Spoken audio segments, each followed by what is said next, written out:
do stuff, and my undergrad is in organizational leadership. And the most important thing you need to realize is that I used to be a teenager. And apparently I'm no longer one now. Right? And when I work with teens, I used to, and I catch myself now saying we. And they're looking at me like, what are you talking about? That's us, not we. Right? And it's very obvious, and I said this last time, it's very obvious that I have a presentation that I'd like to deliver, but just as important as what I'd like to deliver is a conversation that I'd like to have with you about what you expected to get out of this particular session. And so what are some hopes that you have as you walk out of this room saying, I'm glad that I attended this session because I got what I wanted. And so what is that? What are you looking for out of this particular session?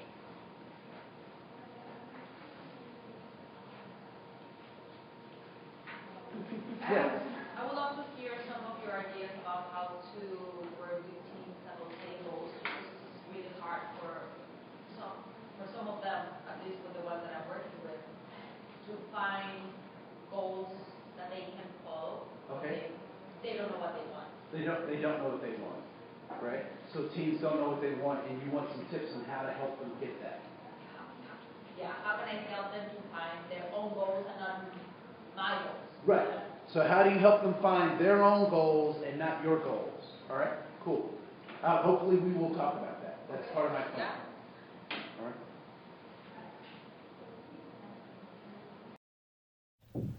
Oh, man, it looks like Andre has already started. I love his sessions. I'm kind of open book. I'm excited to hear what you have to say since I work with teenagers. It's helpful to hear more input about how I can be supportive of them. Okay.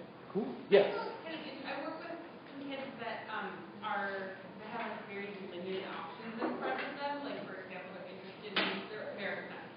They're involved in the juvenile correction system, and so goal setting is really difficult in that situation. I'd love to hear a little bit about that. Yep. Certainly. We will talk about goal setting in limited situations, right? Because I also believe that limited situations also give us better abilities to focus on some goal accomplishment stuff. Other folks, other things you are hoping we would talk about. I think ways to help you see the possibilities and beyond the barriers that they're surrounded with or that they've seen in their family life. Okay. So to help you see beyond the barriers that they see in their families' lives or that they may be experiencing themselves. Okay. Another one over here, Andre. Yes. I work with teenagers who are deaf in a mentoring program, and they're all ninth graders.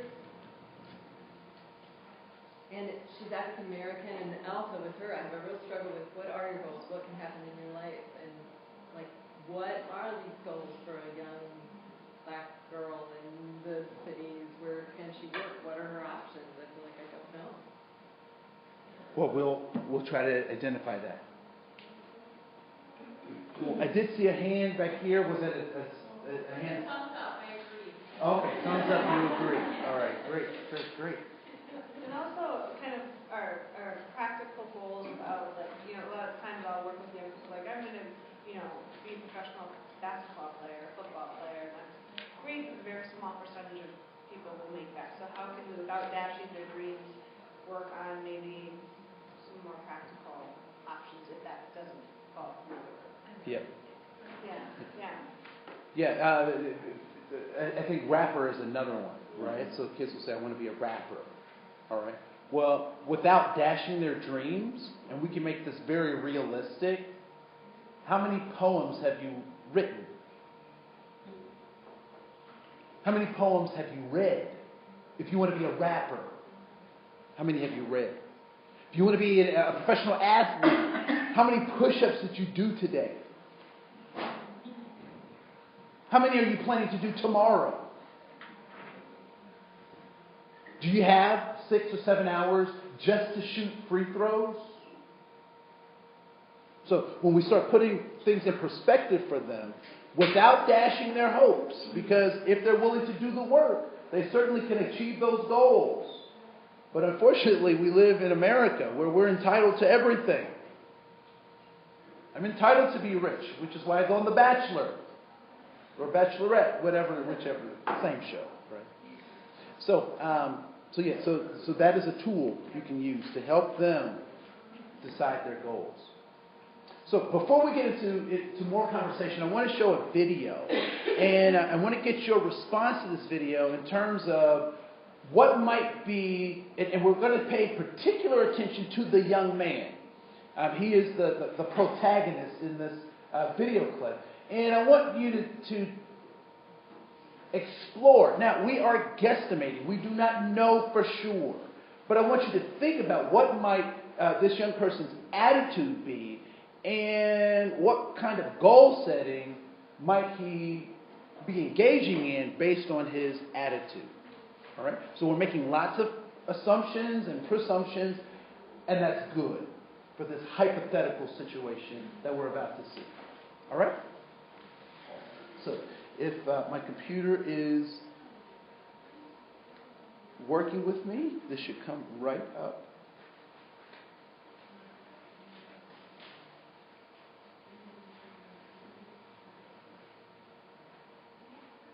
Working with computers is like working with small animals or children.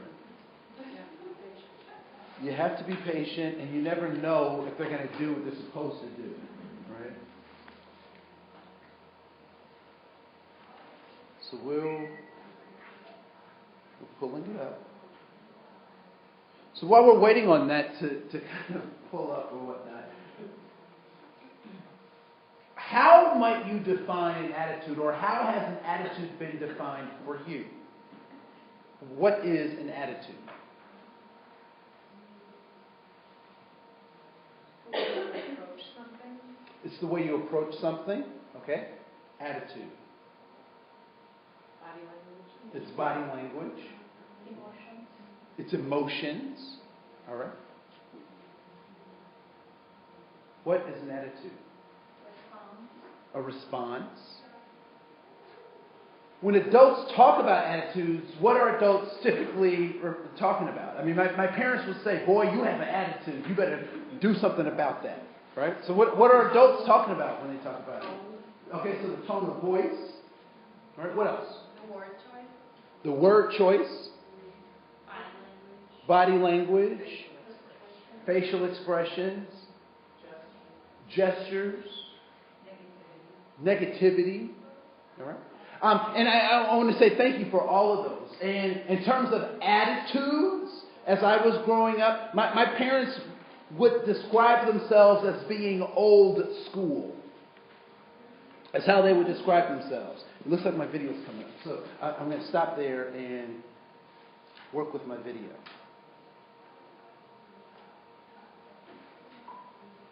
So I'll come back to that story in just a second.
So there are a lot of things going on in that video. Stereotype, assuming, prejudging. All right? Other folks, other thoughts. about A good kid. a good kid? What do you mean? Who's wearing a hoodie? Gifted, talented grandma or caretaker. Who's a caretaker? Talented. Gifted, talented. Yeah, I said a good kid. Okay. Now, I want to say this, that what we just witnessed was a piece of art. It was a fictional piece. How close to reality do you think that particular piece of art was? For me, it's that not everything, not everything looks like, it is for real. I don't know how to say it, but like, it can be deceiving what you're looking at, and then like, you'll get the wrong idea just because like, you're an old white lady or you're a young Afro-American young guy. Okay. And that can be, and that stereotyping and labeling can be really deceiving, and all the prejudice behind that. Okay. What else? Yes, ma'am. I think it's very material. I experienced it like 3 weeks ago, just being like asked called out and asked if I wanted, just because my hands were in my pocket.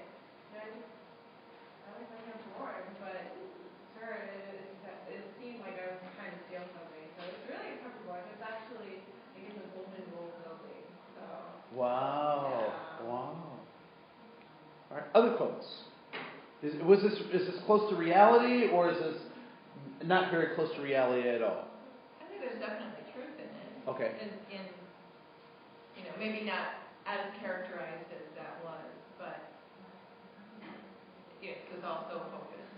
Okay. But Cool. High stress or low stress?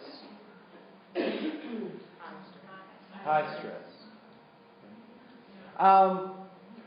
For folks who, that this may be a reality for them, what is the long-term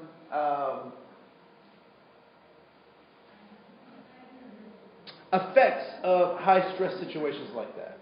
Because this was 30 seconds in one instance, and I would imagine that at least that might happen 2 more times in a day.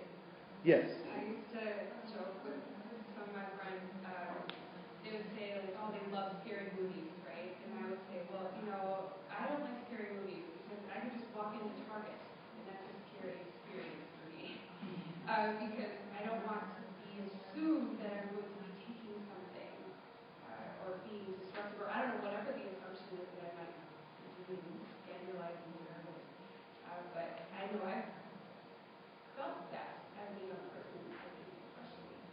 Yeah. It's stressful. It's Now I go into Target and now I'm like, oh my gosh, this is going to be a stressful experience. Now, this is something interesting about young people, and I think you all know this because you probably went through the same phase that I did, right?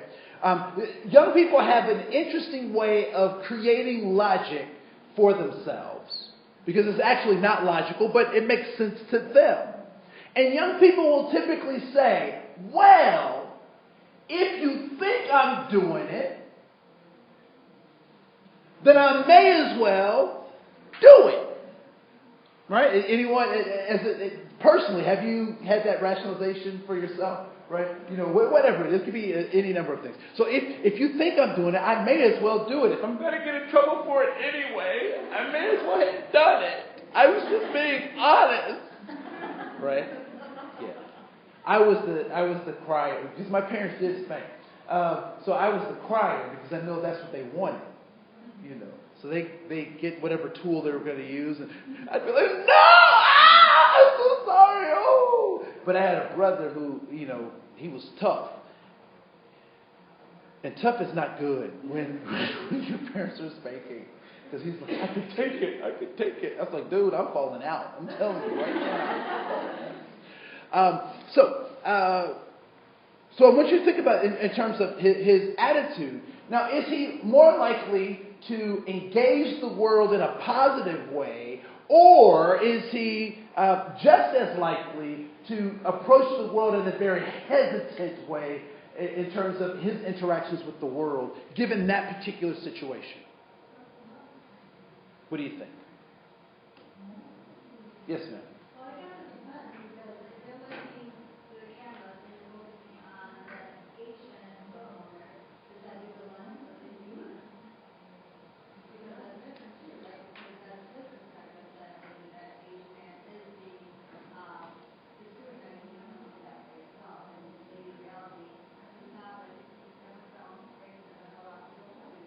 Yep. So is it his perception of what other people are perceiving him as? And the key to that is perception is reality. So if I think that other people are thinking this about me, then that's the truth, right? So sometimes when we see particularly African American young men and now African men, Somali men, and Liberian men who are being acculturated in this great place called America because other folks see them all as the same. Right? I don't know if so. I know that in Brooklyn Center High School, there's some friction between Africans and African Americans, between Liberians and Somalis and African Americans. And other folks are like, well, why don't you guys just all get along? You're all the same, right? And it's like, no. All right? But that's another workshop. I do that on the side. Anyway, so one of the things that typically happens is that we have young men who are walking in a world that they think is already judging them, whether the world is judging them or not, whether it's true or not. They think that the world is judging them. And then every so often they get proven right. And so if they can't control anything outside of themselves, what do they say? What do they figure out that they can control?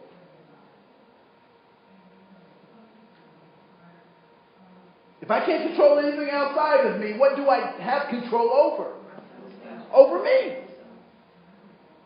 So I will be intimidating. I will be boisterous. I will be loud. Because you don't hear me any other time when I'm trying to be civilized, but you're going to hear me when I'm walking down the street, Jay-Z and and rapping and being all loud because you don't see me any other time.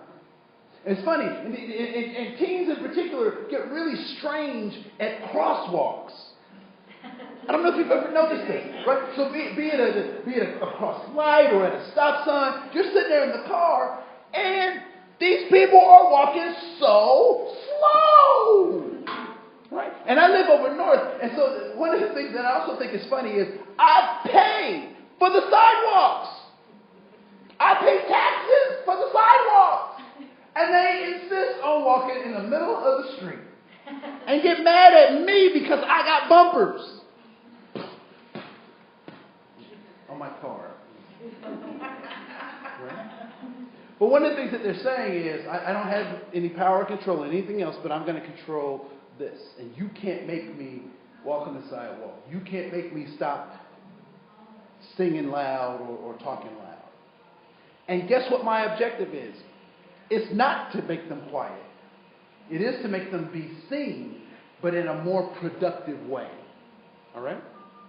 So we're going to talk about that. We're going to talk about the truths around human beings. This is a picture of me, and that's my brother William, and that's my sister Crystal. And I don't know if you noticed, but my bow tie seems to be almost as big as my head. And so I asked my mom about that. I said, Mom, why is my bow tie so big? And her first response was, well, son, that was the fashion. Right? But later I found out that we were in such a state of poverty that we could not afford Easter clothes. But I'm not sure how we could afford the Olin Mills studio session. But at any rate, so my mother made our Easter clothes. Anybody else have Olin Mills? Easter? Okay, cool. All right. So that's our picture. So here's some truths about human beings. Human beings can learn, change, and grow. Who I am today is not who I was at 17.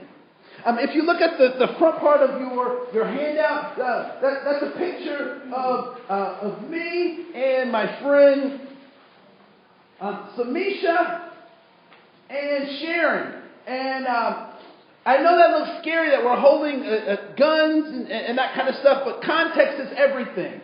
So we were at a concert of a group that some of you may know by the name of Public Enemy. So we were at a Public Enemy concert, fighting the power. That's one of the lyrics. Okay. And so who I was at 17 is not who I am today. And I'm glad that I have smoothed out. All right? And people do what they think works even when what? Even when it doesn't work. And why do people do things that actually don't get them success, but they do it anyway? Why is that? Reaction? What about reaction? Okay, so they get some kind of reaction. Yes. It could be the only power that they have. Attention. Has anyone seen a baby or a toddler fall out in one of those major department stores or in the grocery store? Right? I don't know about you, but when I see that happen, I make the assumption that this isn't their first time doing it. Right? And why do you think that babies, because they're not, I never see the parent give them what they want. I want Fruit Loops, ah! Right? The parent, I've never seen a parent say, okay, Johnny, here's some Fruit Loops. Right? Most parents are like, boy, if you don't get up off that ground, they're just trying to redirect the behavior in some kind of way. But the kid has done that before. Why? Because they got what they wanted. Wow. Sorry for the interruption. I needed a break. Andre was challenging some of my basic assumptions. While I get myself together, check this out.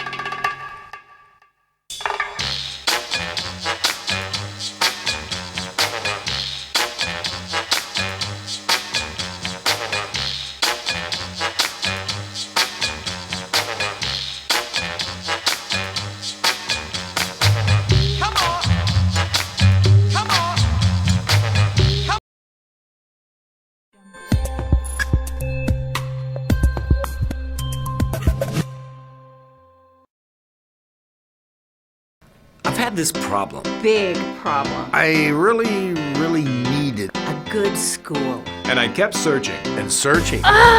There are so many choices. It's really hard to find one that has all the things on my list. But I finally did it. Yes. Thank you.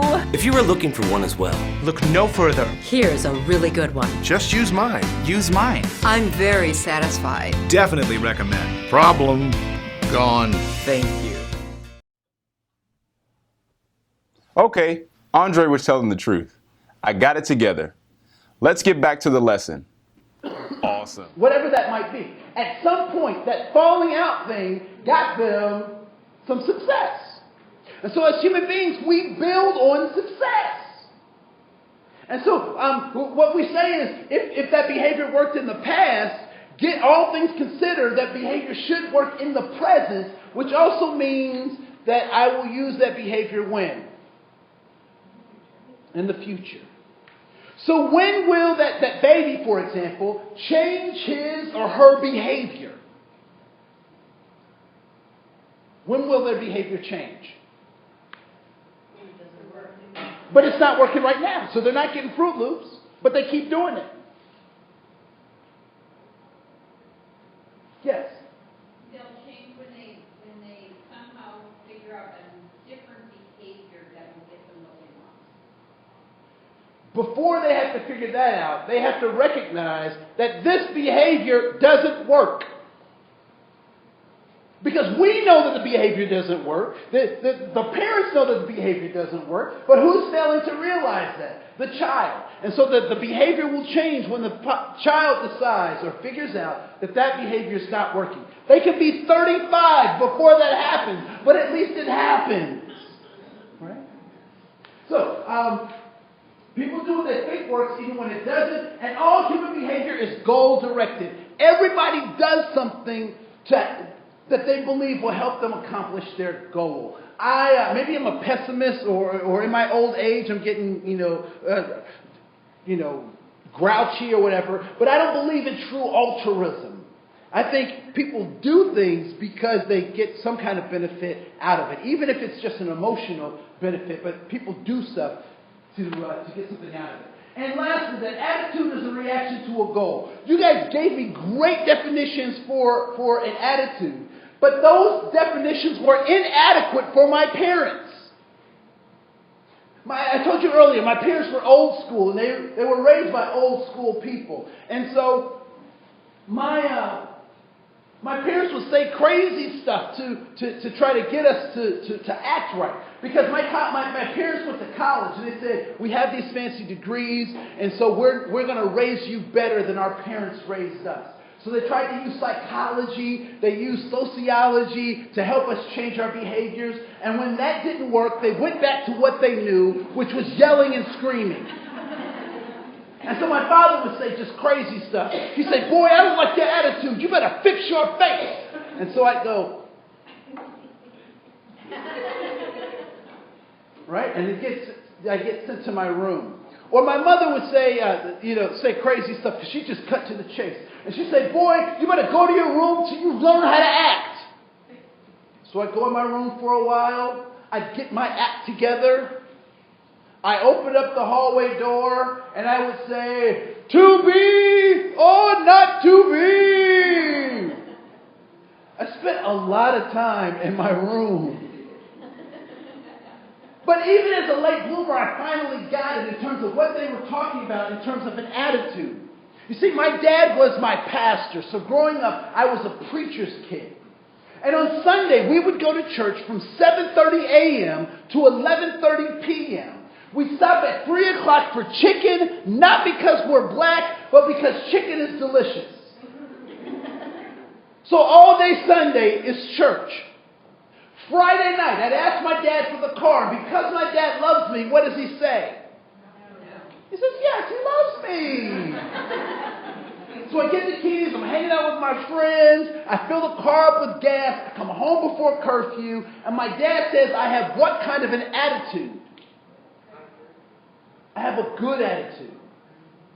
What do I say about my dad's attitude? He also has a good attitude. So Friday night, we're cool. Sunday, my best friend Dexter calls me at noon and says, Andre, can you pick me up for the movies? What do I know about Sunday? Church. All day. But I'm 17. I'm invincible. And Jesus is my friend. So I go to my dad and I say, Dad, can I borrow the car? What does my dad say? Not only does he say no, but he gives me a sermon about how I'm leading people to hell.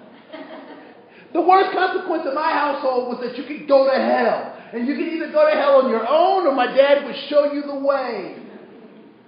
As a result of that conversation, what would I say about my dad's attitude? That he has a bad attitude. What would he then say about my attitude? That mine is even worse than his, right? So Friday night we're cool. Sunday we have a problem. What determines an attitude? The context. What you're looking for, the goal, where you want to get, and why. When you get what you want, you have a good attitude. When you're denied access to what you want, you have a bad attitude. So when we have young people who are in front of us with a bad attitude, what do we know about them for sure? They're not getting what they want. They're not getting what they want. So there are two ways to help people have a good attitude. What's the easiest? Give them what they want. Now, the interesting thing about our young people, the young people that we work with, is that sometimes we can't give them what they want the way they want it. I mean, that's the wisdom of being an adult and having access to power and all that kind of stuff, right? So I'm a classroom teacher, and I would always have this archetype in my class. And there's usually someone who sits in the back who is the proverbial class clown trying to take attention from me. So they want attention. And in my early days of teaching, I would power struggle with those individuals. Because I'd say, you're not taking all the attention away from me. I have to get through this lesson. And they would say, well, I dare you to teach me. And then we get into this whole power struggle thing, the front of the class versus the back of the class. And now his influence is growing in the back of the class. So I'm trying to get my Crimea group together and annex part of the classroom as on my side. And so we're having all of this confusion in the classroom until I got wise. What I realized is, as the teacher, I don't need to power struggle with the kid. Because I have all the power. Master of the universe. Teachers always win. They know how to play the rules. But what is winning if I'm losing all of these battles? If my students don't want to come to my class, they don't want to learn, what is winning doing for our long-term relationship? And so I decided, you know what? I'm going to give that kid what he wants. So he wants attention. I'm going to give him attention. And so I said, Jeffrey, I'm going to need for you to pass out these papers. Can you pass these papers out for me, Jeff? Yeah. Oh, cool, man. All right, good. No, Mr. Koen, you got to have boundaries, right? And so I invite Jeff to start passing out papers. And then I say, well, Jeff, I need you to write the notes up on the board. So you hear my notes. If you can write those up on the board. And if you can take attendance tomorrow, that would be great too. And so all of a sudden, I'm taking Jeff out of the back of the class, bringing him to the front of the class. And then I said, Jeff, you're doing all this stuff for me, man. Why don't we just make you a special desk right next to mine? So all of a sudden, I've taken this deficit in my class and made it an asset for me. And so not only is Jeff writing the board and taking leadership, he's getting the attention that he was looking for, just not the way he was asking for it. And so when we talk about, we have kids who are in confined areas and they have limited choices, I think that's the best thing for them, to have limited choices. Because they can be more clear about the choices that are available to them. One of the things as adults that we typically do that's wrong, and it's just wrong, is that we give kids too many choices. Or we give them choices that don't make sense. I'll never forget, my sister my niece is now 18, but when she was 4, I was over, and my sister was in a power struggle with my niece.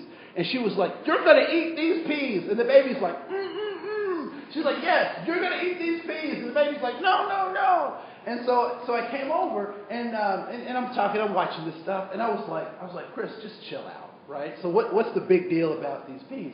And she was like, well, she's got to eat her, learn to eat her vegetables and blah, blah, blah, blah. I said, okay, that's cool. So I let that chill out for a while, and I brought the baby back to the table, and I said, look, you can have 7 peas, or you can have 5 peas. Guess what the baby did? She ate 5 peas. 5 more than she would have fighting with her mom, right? And so we have to start giving our kids realistic, small choices that help them build their encouragement and their esteem, so they can start having faith in their ability to make big choices, right? And so we give folks choices. We give students choices. This can be done on Thursday or Friday. I need this assignment on Thursday or Friday. You decide. It's going to get done, but you get to decide when, right? And so we typically don't give young people lots of choices. And so an attitude is a reaction to a goal. And so when we see a bad attitude, we know that a kid or a person that we're working with is not getting what they want. The second part of that is that what if what they want is not attainable? They don't have the skills or the abilities to get it. I don't have the right to give it to them. And if I could, they couldn't manage it anyway. Then what becomes our job as a helper in helping them? To have a good attitude. How do we help them have a good attitude when they can't get what they want? Help them see what the possibilities help them to see what the possibilities are, and more importantly, what? Because I can see the possibilities. I can see clearly now. Right? So not only help them find a new goal, but help them actualize what that goal is. Right? And you know, too often our policies and procedures want to tell kids what to do. And what happens when we tell kids or we give them advice about what to do as opposed to them developing it themselves? They shut us out. And their success and their failure, because we gave them the idea, is external as opposed to it being internal. So we're not helping them to develop on the inside. We're helping them to become more compliant. The last thing we need in this world is more people who are compliant.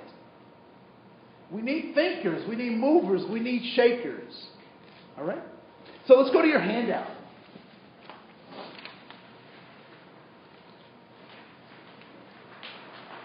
So in terms of good attitudes versus bad attitudes. So growing up in my household, there were certain things that I knew were against our policies. It's not how we did things. And one of the things that my parents would say is, you don't talk back. So that was a rule. So they gave you a direction, they gave you some advice, and you did not talk back. And so one day I'm feeling myself, right? And so my dad says, Andre, or I'm full of my own britches. I'm full of my, big in my, how does that go? Something about britches. I'm getting too big for my britches, right? So my dad says, Andre, take out the trash. Now, I know the family rule, which is what? Don't talk back. So I say to this man, why do I have to take out the trash? What happens? Silence.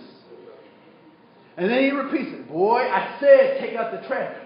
We got all these other kids. I took it out last week. And now my dad is engaging me and we're starting to talk about what? Are we talking about the trash? No, we're talking about me. Boy, you don't talk back to me. What is wrong with and now we're fighting all this stuff. And ultimately my dad says, boy, go to your room. And I'm like, damn. Why? Why am I excited about going to my room? Because I didn't take out the trash. So I won the game. So I thought. And so then my dad got hip to it and he would say, boy, take out the trash. And I try to hook him. Right? Dad, those other kids can take out the trash. Boy, take out the trash. Now, I will tell you that I thought my name was Boy for the first 10 years of my life. Right? Take out the trash. Take out the trash. And the more he repeated what he wanted me to do, the less I had wiggle room to try to get him to engage with me. So the only thing left for me to do was to start taking out the trash. And so that's what I did. I took out the trash. All too often what we do is we get caught up in people's attitudes. And the attitude is just a smoke screen to divert us from actually paying attention to the goal. So I don't know if you've ever worked with a young person and they give you all this attitude and their neck is wiggling and don't nobody talk to me like that. I can't believe she did that. I remember working at the high school, and the high school was set up in such a way that there was a common area in the center, it was a circle, and then all the classrooms kind of shot off this circle octagon, right? And so there would always be these students who would have a beef with another student, but they would yell across the breezeway to the other student. And they'd be like, girl, I'm going to get you after class. And the other girl would be like, come on! And they're doing all this stuff across the hall. And then the class would let out, and so all the kids start going into the breezeway. And those kids who had a problem with each other would still be voicing all of this stuff until the adults came. And when the adults came, that's when it was on and popping. Right? So now that the adults are there, the girls are really acting a fool. They're like, I'm going to get you. And the whole time they've been talking about, I'm going to get you, and and I'm going to smack you, and I'm going to hurt you. What they're really saying is, help. And so when the adults get there, the adults are not going to let anything happen. And so we're standing there. And so now they feel like they can really just go for it and do all their dramatics and all of that kind of stuff, right? Because they know that help is there. Do they really want to fight? They don't really want to fight. I saw this on the Discovery Channel with silverback gorillas. So a silverback gorilla is walking through his land, looking at his territory, and he sees another silverback that doesn't belong to his group. And so the first thing he does is he goes, ugh. So he starts throwing up grass. And one of the things that I have to mention is that there are no hospitals in the forest. Right? So the gorilla's throwing up grass, and then he starts showing his teeth. And the other gorilla's like, okay. And then he sees that the other gorilla is not moving. So then he's showing his teeth. And he's throwing up grass. And then he starts beating his chest. Why is the gorilla going through all those gyrations?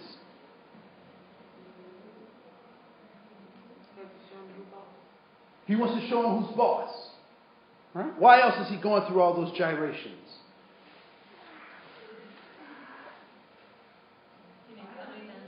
To get some attention. What might happen if two 500-pound gorillas start fighting?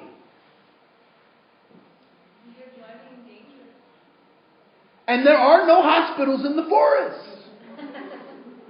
And when you are an animal and you get injured, what becomes your fate?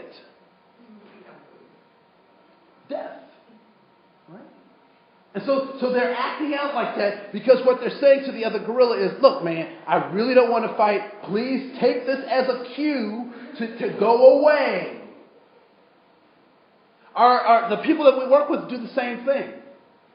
You start getting too close to a key issue. They start acting up and say, you know what, I really don't want to go there, so I'm going to flip that paper off the table. So now we can talk about me flipping that as opposed to going back to what we were originally talking about. You're getting too close to my core issue. I don't want to deal with this right now, so let me act up. I'm about to get discharged. And I'm not ready to go back to my home family. So let me act up in such a way that you say that you have to keep me here longer. And so when we start talking about particularly young people, and we talk about how to help them get what they want, we have to help them understand that we will only listen to movement. We will not listen to words. We will only listen to movement. And what that means is, another way to say that is, I hear what you say, but I see what you do. And so we have to live these things out as examples. I'll never forget, a woman asked me, and I said this in my last session, a woman asked me, well, how do you teach kindergartners about diversity?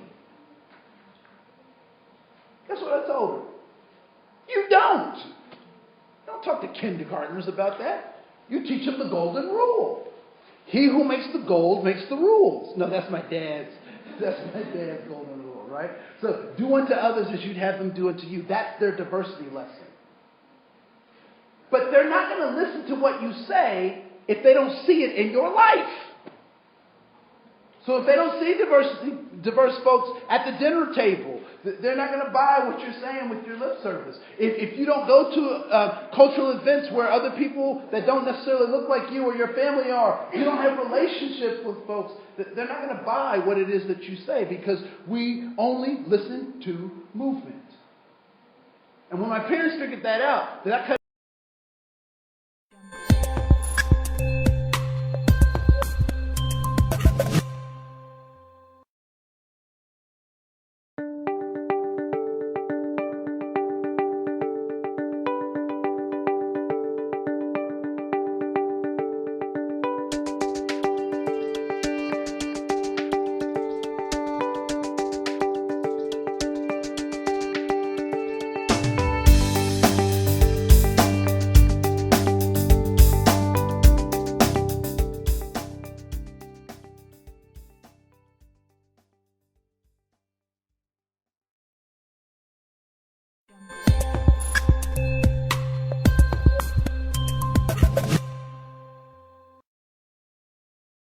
I had a lot of foolishness around the house, and I had to come up with some other games to play.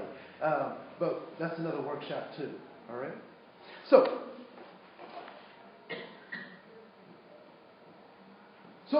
let's take a look at the picture in the middle of your handout with the young lady walking through that picture. This is a famous picture. It's called The American Girl in Italy. And what is happening in that picture? What do you notice in that picture? So you got some hounds around her. What does that mean? The men are flirty. Okay, so the men are very flirty. Or sexually harassing her. Or sexually harassing her. I can't tell if it looks like it. Okay. She looks distressed. She looks distressed.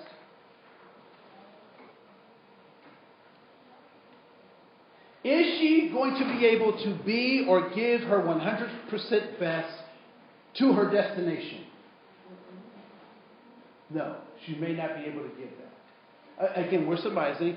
She could be, very confident and whatnot. But I would say that the micro inequities that she is experiencing could have some damaging effects on her ability to give her 100% best.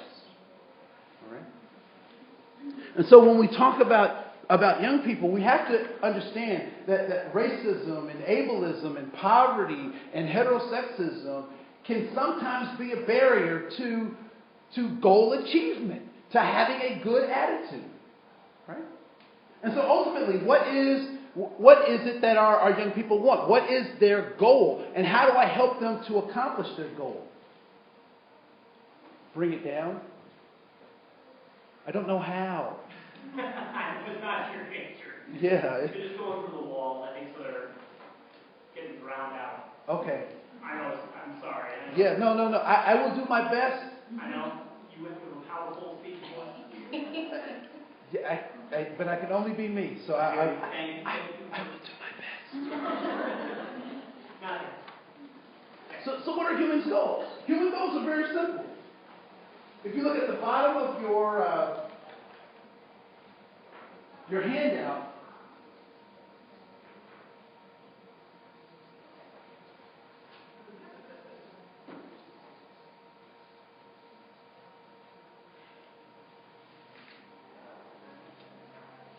we're all looking for significance, we're looking for belonging, and we're looking for safety.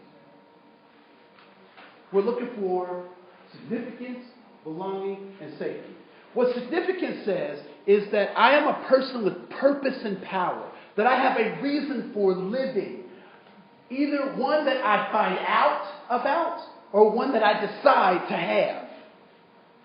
So my purpose for living is to do this thing. And one of the things that, in terms of looking at the significance and helping young people achieve their goals or set goals, is that sometimes we ask the wrong questions. For example, as an adult, I can't even answer this question that I'm often asked: what do you want to be when you grow up? I'm over 40 years old and I don't have a good answer for that. But I do know what kind of person I want to be. I know what kind of relationships that I want to have. And so my significance, my importance is developed in how I relate to the world and what I can produce. Secondly, they're looking for a sense of belonging. They're looking for networks of people who understand their significance. Right? Why do kids join gangs? Because they want to belong to a group that recognizes their significance. Right? And so significance, belonging, and the last is safety. And we're looking for networks that are physically, emotionally, spiritually safe for us to develop our relationships as well as to recognize our significance. So we're all looking for safety, significance, and belonging. And I would say more often than not, when we have folks that are in front of us, young people that are in front of us, and they don't know what goals that they want, this is a great place to start. So what do you do well? What kind of legacy do you want to leave? What do you want people to say about you? What kind of relationships do you want to have? Right? And then how you create boundaries so that you can have safe relationships and your dream can be protected. If I'm having unprotected sex, I'm not protecting my dream. Unless my dream is to be a teen parent. And not very often is that the case, that is the primary reason why people become a teen parent. It becomes a way that this gets fulfilled. Because if nobody else loves me, that baby will love me. Or if I don't, I can't accumulate property, but I can accumulate people that will definitely be at my funeral. Right? And so when we talk about the goal setting of young people, we have to look at it in terms of these things, because then we can be much more strategic in helping them to tease out real and authentic goals for themselves. One of the things that I also want to mention in the short time that we have 20 minutes, is this idea of respect. One of the things that we typically demand of young people is that they give us respect. And adults are notorious for this. And this is the thing that I hear adults say all the time. You have to earn my respect. Has anyone ever heard someone say that? Right? So here are 5 ways that we don't give respect, because there's only one way that you can get it. The first is we don't give respect to people who say, do as I say, not as I do. We don't give respect to those people. And why don't we give them respect? Because they're not good role models. Why else?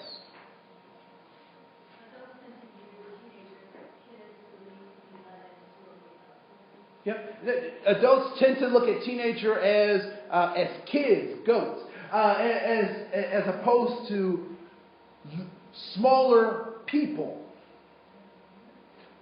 Fortunately and unfortunately, the 7-year-old kid that I was, I'm still the same today. Except I don't have little sausage fingers anymore. They're more like wrinkly roll-ups. Right? But for the most part, I'm the same person. I've just developed. I've matured. Secondly, we'll come back to number 2. Boys will be boys. We have this mantra that this is just how things are. We don't give people that who just say that or have that mindset respect. Why? Why do we not give those people who just say, this is how things are? It's always been this way. They're not open for change. So they're not open for change. And oftentimes the context of situations, of our environment, of our civil society will change, and those folks aren't willing to make that change or can't make that change. So it's hard for us to give them respect. Next is when people say, that's not my child. That's hard for us to give people respect. Or when people will say, well, that's not my responsibility. Somebody else will pay, will do that or pay for that or handle that. How many of you have gotten into an elevator and waited for somebody else to push your floor? It's common courtesy? Okay, cool. What if nobody ever came to push your floor? How long would it take for you to get to your destination? If you don't do it, right? You know, I pick up trash in my neighborhood. I live in North Minneapolis, 24th and James, or 23rd and James. And I pick up trash. I didn't put the trash there, but why do I pick it up?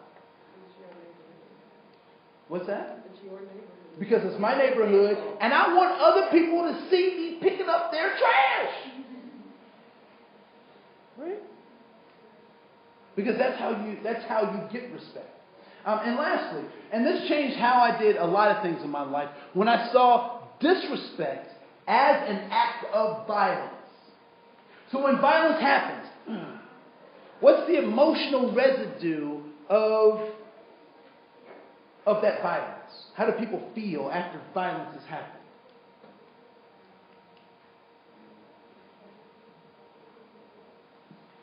Some might feel guilty.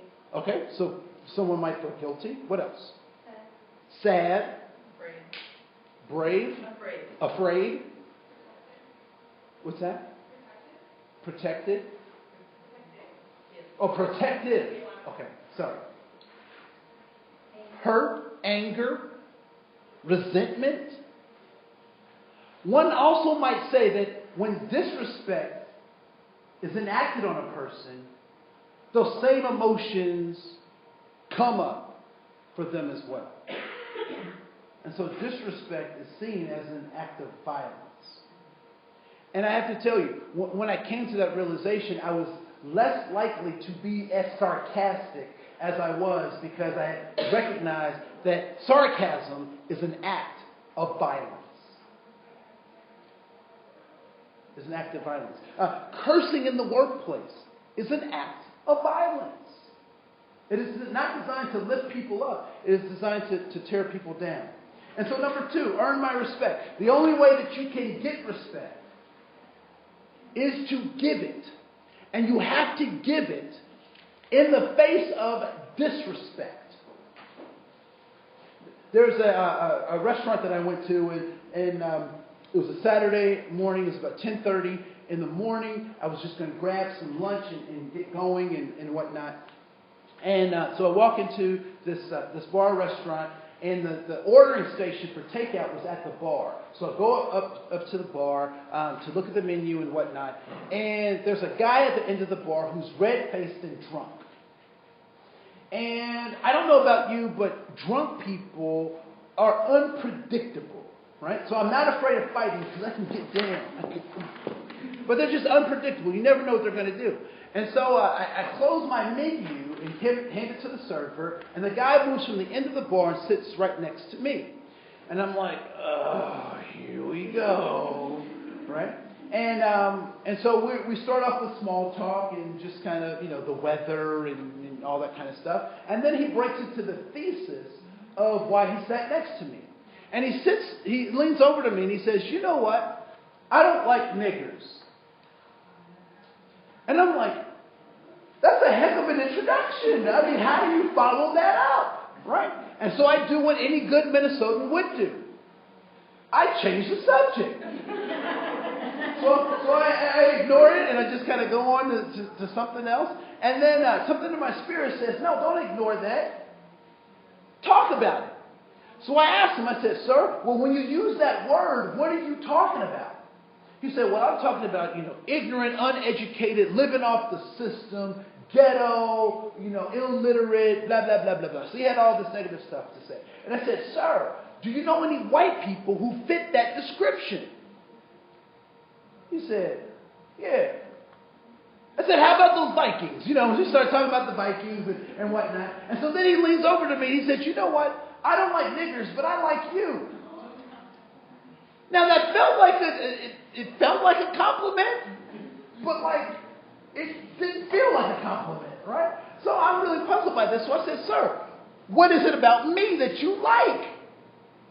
And he said, you have a good head on your shoulders. You can communicate well. You're educated, and I like that. I said, well, sir, what if all the people that you've met that you think look like me were idiots? All of them. All the ones you met that you think look like me were idiots. And everybody else that you don't know is just like me. He looks at me and he says, I gotta pee. So he gets up and he goes to the bathroom. And so I'm feeling pretty good at this point because we haven't broken out into fisticuffs. My food is here. I'm ready to go. So I grab my stuff. I start heading towards the door. And guess who I meet at the door? This dude.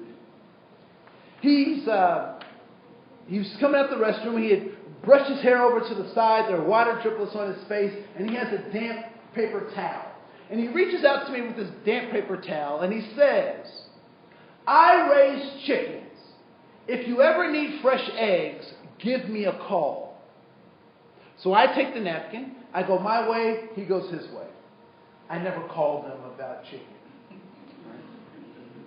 What happened for that man? He changed something about him. Now, would you have understood if I had given that dude a piece of my mind for calling me outside of my name and such a nasty, dirty name? Would you have understood if I had given him a piece of my mind? Yeah. If I had done that, what would that have done for him? It would have confirmed everything that he thought about people who he thinks look just like me. And so to earn respect, we have to give it in the face of disrespect. And that's one of the things we have to teach our young people, is that you can't earn somebody's respect unless you're willing to give it out. And you have to give it to people who are being disrespectful to you, because you change the atmosphere when that happens. I'm sure you've seen it at work, where a client or another coworker is nasty to somebody else, and then that person is like, I'm not stooping to that level. I'm still going to be nice to you. And what do the people in the office say about that? They go, wow, how did you do that? I can't believe you did that. So you become the encouragement for other folks. We also have this misnomer that we have to work out of our kids, which is people will say goofy stuff like, don't be a doormat. Have you ever heard someone say that? Don't be a doormat. Don't let people walk all over you. Anyone heard someone say stuff like that? Yeah. Please raise your hand if you have a doormat at your house now.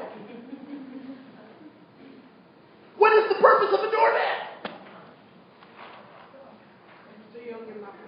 You wipe your feet off, so once you pass the doormat, you're clean. Well, sometimes the people that we're working with, they got a lot of junk on them. And they got to get that stuff off of them so that they can go past us and be clean. But what do you do with the doormat once it gets full of junk? What do? You shake it out. You get all the junk off of it and you put it right back so you can start it all over again. And so, because I'm supposed to be more quiet. And so, all too often, we get that confused. And we also get confused the difference between being a bridge and being a doormat. Did I let that man walk all over me? Or was I actually a bridge to help him get someplace? I like to think that I was a bridge to help him get someplace. And so when we work with our young people, we're trying to help them find their significance, their belonging, and their safety. Sometimes they kick up crazy stuff for us. They're trying to get us to catch a hold of their attitude, that we pay closer attention to their attitude so we don't have to help them focus on this stuff. Because if they can keep us away from this, then they can continue to live and act and be the way they have been, the way that they know, even if it's not getting them the kind of results that they want. So we can't get caught up in their attitude. We have to stay focused on helping them to achieve and get what is true and good about them. And the best way to do that is to, if you go to the back page of your handout, is to help them recognize that there is dignity and honor in being human. One of the things that racism and other forms of oppression try to do is convince young people that they are not human. That you are, and it's so funny when the trick works, because they start calling themselves things that aren't human. Like they'll call themselves a thug. I'm a gangster, right? And the funniest thing is when you hear, suburban white kids using the N-word. And the thing is even more, I don't know if it's more funny is not a word, but the thing that I think is even more interesting is when white people get upset that they can't use the N-word, as if it is a badge of courage. Well, you can say the N-word and I can't. What is that? That's not a badge of honor to be able to say that stuff. And I personally believe, and this is just my soapbox, that any use of the word is negative. Because I believe and I know that people communicate not with words, but with thoughts. That we communicate with thoughts. But the words that we use translate our thoughts from one person to another. And so I tell my young people, if you can say the N-word and you see butterflies and bunnies and sunshine when you say the word, keep using it. But if it brings up other images, that might not be a word that you want to use. And so we have to teach them that there's dignity and honor in being human. What is dignity?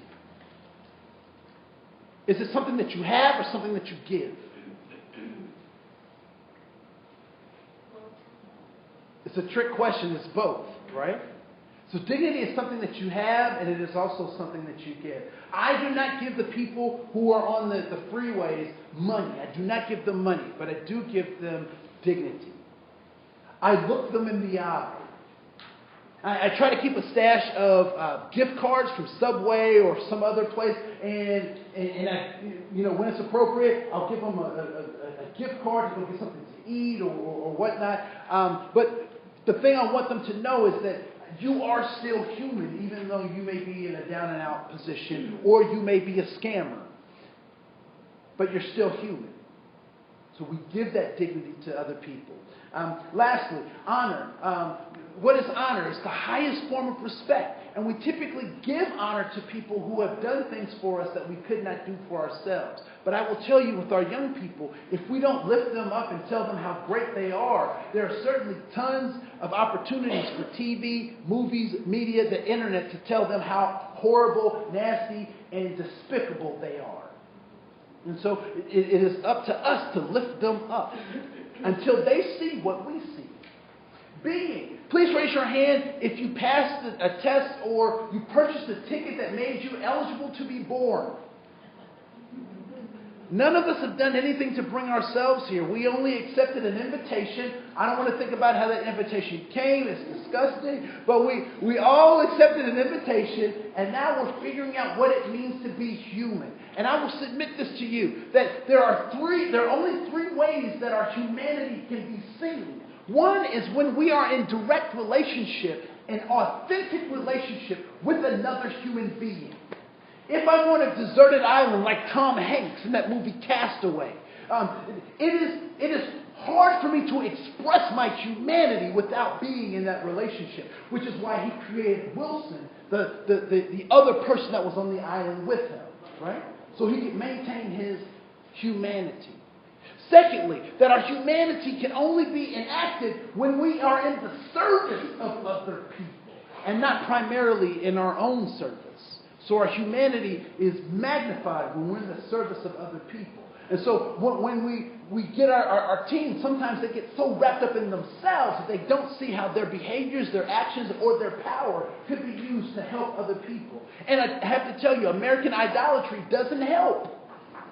You know that show where people are trying to, right? Because they do that for their own glory as opposed to trying to help other people. And lastly, what our young people typically forget, and sometimes we've even forgotten, is that whether the world thinks that we're human or not, we are always human.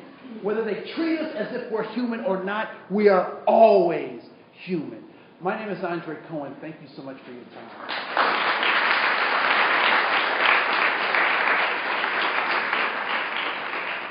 Do we have like 2 minutes? Oh, you have evaluations. If you want to bring those up, that would be great. I want to say thank you so much for spending all of your time this afternoon with me. I do weddings. I'm a riot at funerals. What's that?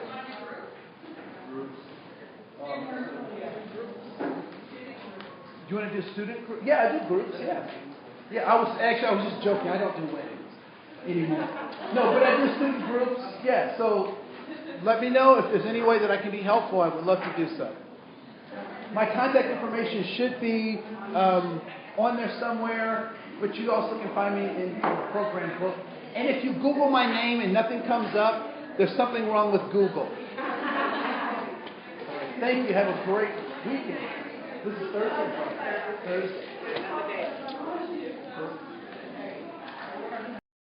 Now, Andre, that is how you end a session.